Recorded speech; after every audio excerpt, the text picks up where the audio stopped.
gorgeous. Welcome to the show. So much. Thank you. So now, you spent years in New York, is that right? I did, you 12 studied years. across the way. I was a student at Juilliard. Oh my gosh. Right across the street. I did not realize that. Yes, it's going right back into my past to come here. And when you were a student at Juilliard, didn't Robert Redford come and like pluck you out of Juilliard to star in Ordinary People? Well, it didn't work quite that way. I'd met Redford in LA, where I grew up, and he said to me, I want you to be in this movie of mine. And I said, God, I'd love to be, but I'm supposed to go to Juilliard. And I've got a class. And he was so nice. He said, you got to go to your class, so you can be in my movie, and we'll do you on a Saturday. And so he did me on like 5 Saturdays, so I flew from Chicago to New York. So I am forever grateful to him. That is really terrific. Oh my, can you imagine? Thing to do. And Yes. the film won the best film Oscar too. Your first time out. So I'm just trying to picture you. You're sitting in class, you're studying drama, I'm assuming. Yes, yes. But in your back pocket and in your mind, you're thinking, I'm doing this picture with Redford. I really don't need to be here. Well, no, I did need to be there. I knew I needed to learn how to be an actor. You learned it well, though, because your second film was Ragtime, which got you an Academy Award nomination. Yeah. Now, when you were, what goes through your mind when you get nominated for an Academy? I've never experienced that, so I really want to understand it. What goes through your mind when you're nominated? It's something like, oh my God. Here's a question. Okay, so the first film, of course, Ordinary People, wins the Academy Award. Ragtime, you get an Academy Award nomination. The first time you're not nominated for an Academy Award, what does that...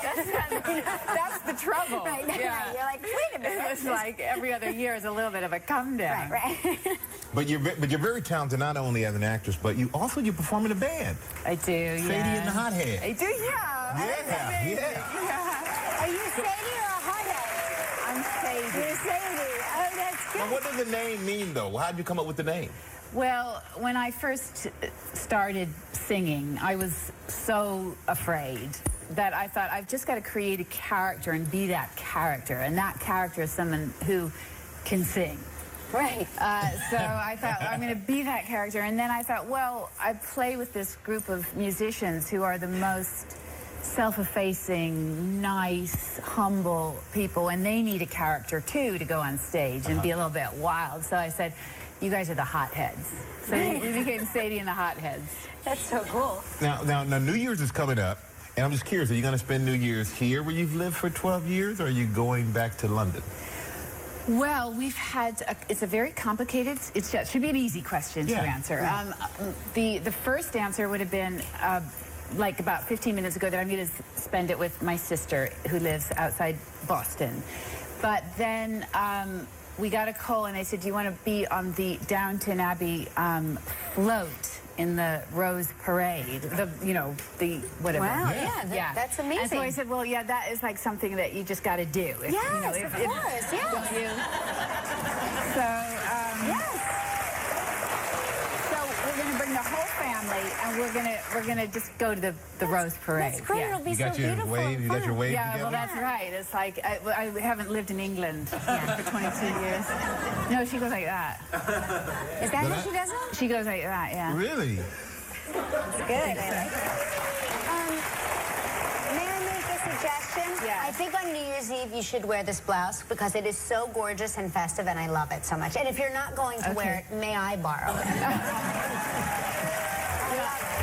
I think any style tip coming from you, I'm going to take very seriously. Now, we're going to take a quick break. When we come back, we're going to try to pry some information out of you. All right, we're going to try really hard about the finale of Downton Abbey. We'll be right back with Elizabeth McGovern, everybody.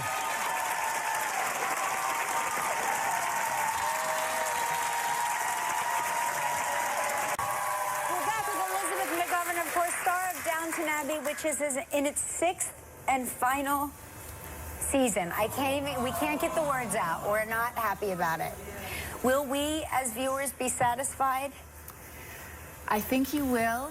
I think, you know, there was a lot of pressure on Julian Fellows, who writes every single word of every single script, I have to say. That's a big job. Yeah, that's a big job. And so how to end Downton Abbey. I mean, I'm glad I'm not the one who has to do that.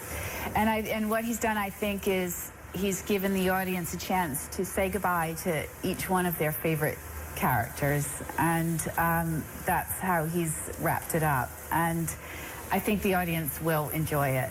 Now, it's already played in Britain, right? The entire season? Yeah, we've got one more because the Brits like to save one for Christmas Day. So there's a Christmas special. That's nice. Yeah. Now, what is the difference between fans in Britain and fans here in the U.S.? Well, I say this with a lot of pride as an American. I think in America, you're not ashamed to just like something. Yeah. You know? Yeah. I like the way you said that. You know, the Brits are all very complicated about that. Ooh, yes. But, you know, they criticize. Yeah. So But they criticize with love. Yeah, oh yeah. Yeah. They watch it, but they don't think this is good. In America, you know, the cast just can't believe it because everyone's like, oh, wow, Downton. Yeah, right. So we have such a great time. So we're more of it, we're like the dog audience, and they're more like the cat audience. A little bit. That's a very good way of Yes, putting there's a fine season, and we're like, yeah,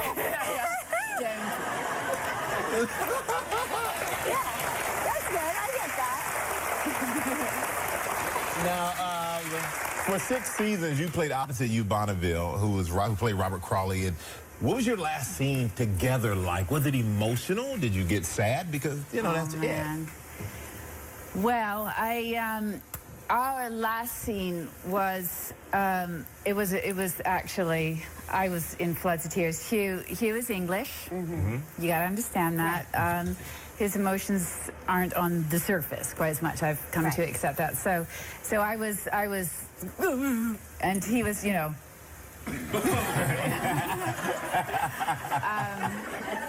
But it was a long, long goodbye because, you know, there's something like 34 main characters in that show, and every one of them had a last day. So, yeah.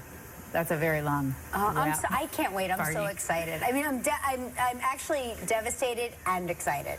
If that makes any sense. It does. To you. Yeah. Well, I understand. And now we're going to take a look at a scene from the show. Now, in this scene, Cora and Robert have a quiet moment downstairs. Here's Elizabeth McGovern and Downton Abbey. Those clothes. I know, the clothes. Oh, every second of it, just delicious. And you, I believe, had the best wardrobe of a show dominated by incredible wardrobe. You have the best wardrobe. Well, sadly enough, the final season of Downton Abbey premieres Sunday, January 3rd on Masterpiece on PBS. Elizabeth McGovern, everybody.